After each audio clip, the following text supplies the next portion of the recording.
दोस्तों, आपदा प्रबंधन की इस श्रृंखला में आज हम एक और प्राकृतिक आपदा भूस्खलन पर चर्चा करेंगे। हिमालयी क्षेत्रों में या पहाड़ी क्षेत्रों में आने वाली इस आपदा के कारण अत्यधिक विनाशकारी प्रभाव देखने को मिलते हैं। जहां एक ओर इससे बहुत सारे जनधन की हानि होती है, वहीं इसका बहुत लंबे समय तक हमारे विकास पर भी प्रभाव पड़ता है। तो दोस्तों, आज हम भूस्खलन की इस चर्चा में निम्न बिंदुओं पर चर्चा करेंगे। भूस्खलन के अर्थ पर चर्चा करेंगे, भूस्खलन क्या है, और साथ ही इसी प्रकार की हिमालयी क्षेत्रों में होने वाली एक और घटना हिमस्खलन पर भी सूक्ष्म चर्चा करेंगे। भूस्खलन को प्रेरित करने वाले कौन से कारक हैं, भूस्खलन के क्या कारण हैं, इसके न्यूनीकरण की कौन सी ऐसी युक्तियां हैं जिसके द्वारा इस आपदा के प्रभाव को कम किया जा सकता है। भारत में ऐसे कौन से संवेदनशील क्षेत्र हैं जहां पर बारंबारता इन आपदाओं की बनी रहती है। सीखे गए सबक जो हमने इन आपदाओं के माध्यम से जो सबक हम आप द्वारा हमें प्राप्त हुए हैं उन पर चर्चा करेंगे, और अंत में उत्तराखंड में आए कुछ ऐसे विध्वंसकारी या विनाशकारी भूस्खलनों पर चर्चा करेंगे। तो दोस्तों, शुरू करते हैं। सबसे पहले भूस्खलन। पर्वतीय ढालों पर जब जल तत्व की अधिकता एवं आधार के कटाव के कारण चट्टानों का गुरुत्व संतुलन बिगड़ जाता है, तब अनेक प्रकार के छोटे और बड़े पर्वतीय भूखंड टुकड़े टुकड़े होकर नीचे की ओर आकस्मिक रूप से तीव्रता के साथ लुढ़कने लगते हैं। इसी प्रक्रिया को हम भूस्खलन कहते हैं। और अगर ठीक इसी प्रकार उच्च हिमालयी क्षेत्रों में बर्फ या हिम का कटाव होता है तो उसको हम हिमस्खलन कहते हैं। यानी हिम के ढेरों के खिसकने की क्रिया होती है तो इसको हम हिमस्खलन कहते हैं। भूस्खलन की भांति ये भी विनाशकारी होते हैं, परंतु हिमाच्छादित पर्वतीय क्षेत्रों में भौतिक रचनाओं व मानवीय उपस्थिति अति न्यून होने के कारण इन आपदाओं का स्वरूप वो ग्रहण नहीं कर पाते हैं। और लेकिन इस प्रक्रिया का पर्यावरणीय दृष्टिकोण से भविष्य हेतु बड़े दुष्परिणाम हमें मिलते हैं।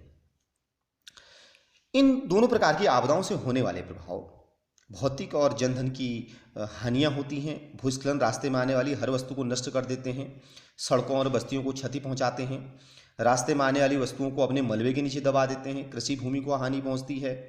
भूस्खलन से नदियों का प्रवाह मार्ग अवरुद्ध हो जाता है, नदी के ऊपरी भाग में बाढ़ की स्थिति उत्पन्न हो जाती है। मृतकों की संख्या भूस्खलन के समय और स्थान पर निर्भर करती है।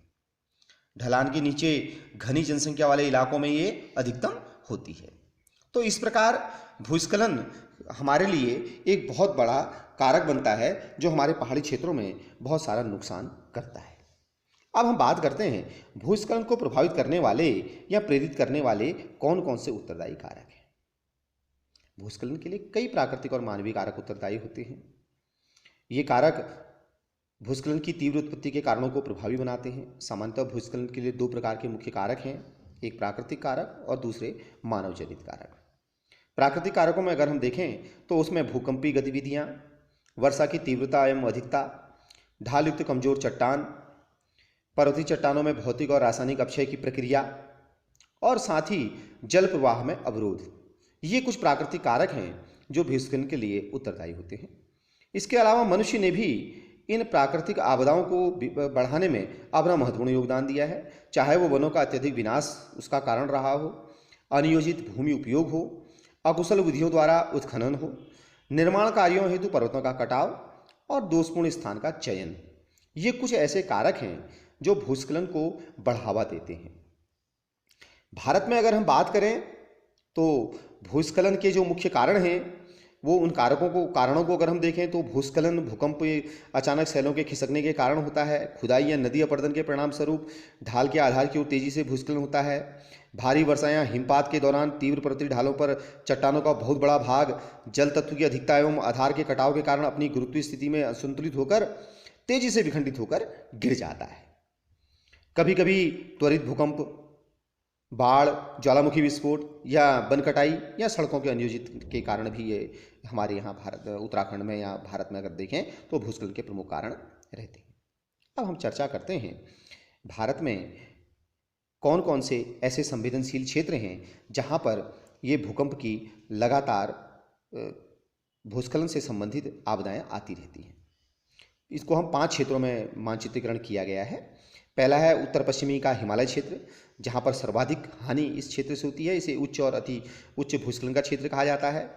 पूर्वोत्तर का पर्वतीय क्षेत्र, इसमें जान माल की अधिक हानि होती है। उच्च भीषणता वाले भूस्खलन यहाँ पर होते हैं।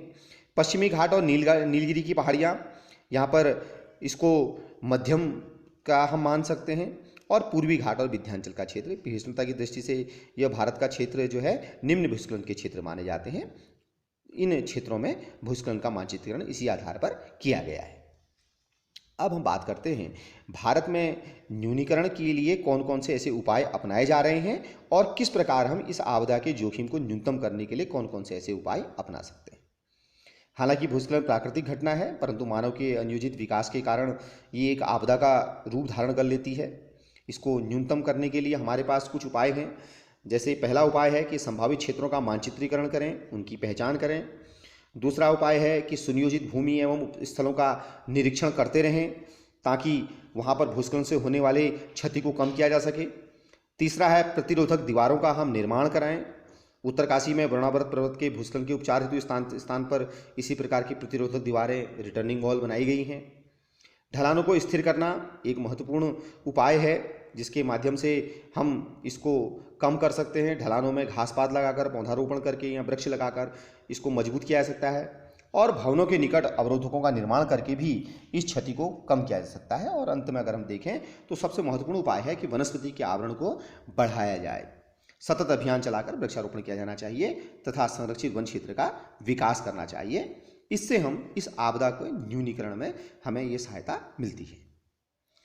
अब हम बात करते हैं कुछ ऐसे कौन से सबक हैं इन आपदाओं ने, भूस्खलन और हिमस्खलन के संदर्भ में हमें इन दोनों प्रकार की आपदाओं ने एक सबक दिया है। ये सबक इस प्रकार है जैसे कि ये दोनों ही आपदाएं बारंबारता इनकी बराबर घटते रहने वाली हैं। इसका कारण यह है कि विशाल पहाड़ी क्षेत्र हमारा है और ये भूस्खलन हम के प्रति बहुत अत्यधिक संवेदनशील क्षेत्र हैं, यहाँ ये आम बात है। इसके अलावा भूस्खलन और हिमस्खलन के मलबे के कारण जब कोई जलधारा या नदी अवरुद्ध होती है तो बाद में मुक्त होती है तो आकस्मिक बाढ़ की भीषण आपदा घटित होती है। तो ये कुछ सबक हमारे द्वारा इस आपदाओं द्वारा सीखे हैं। भूस्खलन तथा हिमस्खलन से प्रभावित समुदाय को दीर्घकालिक पुनर्वास प्रक्रिया की जरूरत होती है। वो आपदा के मानसिक आघात से ताकि उबर सकें और भविष्य में इस किस्म की किसी भी आपदा से सुरक्षित रह सकें। ये कुछ कारक हैं, कुछ सबक हैं जो हमें इस भूस्खलन और हिमस्खलन से मिले हुए हैं। भूस्खलन और हिमस्खलन से निपटने के लिए इस जिम्मेदारी अमूमन राज्य सरकारों की होती है। केंद्र सरकार इस स्थिति की गंभीरता के आधार पर राज्य सरकार की सहायता करने को आगे आती है। जिला प्रशासन का केंद्रीय अभिकरण होता है जो राज्य सरकार की ओर से कार्य करता है और जरूरत पड़ने पर प्रतिरक्षा सेवाओं की सहायता भी लेता है। भूस्खलन और हिमस्खलन का जहाँ तक सवाल है, कोई विशेष सरकारी नियम नहीं होते हैं। ये घटनाएं होती हैं तो इन्हें प्राकृतिक आपदा माना जाता है और समुदाय को, जो प्रभावित समुदाय होता है, उसे अल्पकालीन राहत और पुनर्निर्माण प्रदान किया जाता है। लेकिन फिर भी इन आपदाओं से होने वाले नुकसान बहुत ज़्यादा हैं जो कि हमारे मानसिक क्षति के रूप में या हमारे भौतिक क्षति के रूप में हमें मिलते हैं।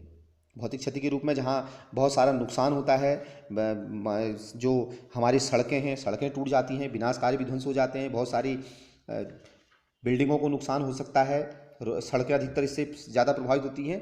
और मानसिक रूप से अगर हम देखें तो व्यक्तियों के रोजगार छिन जाते हैं, उनकी जीविकाएं नष्ट हो सकती हैं, मकान टूटने से उनमें बहुत सारे मानसिक आघात की स्थिति उत्पन्न हो सकती है। अब अगर हम बात करें तो हमारा राज्य उत्तराखंड भी इस प्रकार के आपदाओं के लिए अति संवेदनशील क्षेत्र रहा है। 1993 रातीघाट में बहुत भयंकर भूस्खलन हुआ था। ये क्षेत्र दुनिया से कटा रहा था, मलबा हटाने में 5 दिन का समय लगा था। 2003 उत्तराखंड के उत्तरकाशी में वर्णावृत पर्वत से पत्थर के बड़े बड़े टुकड़ों ने उत्तरकाशी नगर को क्षतिग्रस्त कर दिया था। भूस्खलन से सैकड़ों परिवार प्रभावित हुए थे, हजारों व्यक्तियों को सुरक्षित स्थानों पर पहुंचाना पड़ा। जुलाई 2004 में उत्तराखंड के बद्रीनाथ मार्ग में बहुत भयंकर भूस्खलन क्षेत्र हुआ, हजारों लोग इससे प्रभावित हुए। और 2013 की बद्रीनाथ और केदारनाथ की आपदा ने तो हमें काफ़ी कुछ बताया, जिसमें कई लाख तीर्थयात्री फंस गए थे, हजारों की संख्या में लोग मारे गए और कई दिनों तक संपर्क इससे टूटा रहा। हवाई मार्ग से लोगों को निकालना पड़ा और राहत कैंपों में रहने के लिए लोग मजबूर हुए। तो इस प्रकार की घटनाएं हमारे क्षेत्रों में होती रहती हैं। तो आज हमने भूस्खलन की इस आपदा पर चर्चा करी, भूस्खलन को रोकने के उपायों पर चर्चा करी तो आज के बारे में जो हमने सीखा वो मुख्य सबक यही है कि भूस्खलन के जो हमें सबक हमें मिले हैं उनके आधार पर हम इसका न्यूनीकरण करें तो इस प्रकार की होने वाली आपदाओं के प्रभाव को कम किया जा सकता है। तो आपको ये कैसा लगा, इसके बारे में अपनी राय जरूर दीजिएगा और फिर अगले विषय पर हम फिर किसी विषय पर चर्चा करेंगे। धन्यवाद।